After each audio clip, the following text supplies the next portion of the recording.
Kwa kawaida, unapokuwa na tatizo la PID, kwa maana ya maambukizi ya bakteria katika via vyako vya uzazi, dalili ambazo utakazoziona, kwanza ni kupata maumivu ya tumbo chini ya kitovu. Hii ni dalili ambayo inawapata watu wengi. Lakini dalili ya pili, kutokwa na uchafu mzito sehemu za siri. Dalili ya tatu, kupata maumivu wakati wa kushiriki tendo la ndoa. Lakini dalili ya nne ni kutokwa na harufu mbaya ukeni kwa wewe mama. Sasa unapoziona dalili hizi, unatakiwa uwahi haraka sana uweze kupata matibabu, kwa sababu PID inapokaa muda mrefu inasababisha athari ambazo zinaweza zikapelekea ushindwe kushika ujauzito. Kwa nini? Kwa sababu maambukizi haya ya bakteria kama hayatatibika haraka, basi bakteria wale wanaenda moja kwa moja kusababisha tatizo la blockage of fallopian tube,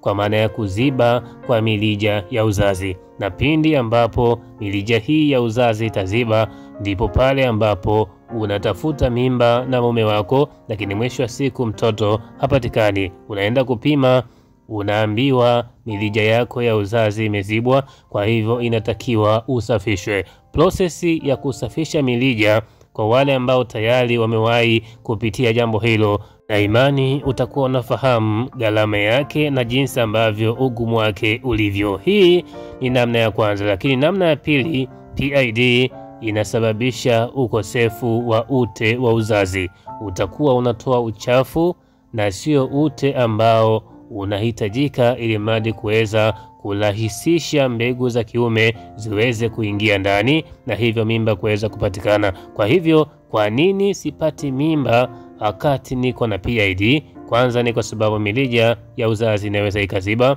Pili ni kwa sababu hautazalisha ute wa uzazi, ute ambao una kazi kubwa katika kufanikisha mimba iweze kupatikana. Kwa hivyo wewe ambaye una changamoto ya PID, usitumie dawa za upande mmoja, tumia za hospitali, lakini pia ziko tiba za asili ambazo zinatibu kabisa changamoto hii. Namba zangu za WhatsApp ziko hapo, njoo utapata utaratibu wa kuweza kupata elimu kwanza juu ya tatizo hili kwa upana, lakini tiba asili ambazo zinaweza zikakufanya uondokane na changamoto hii moja kwa moja.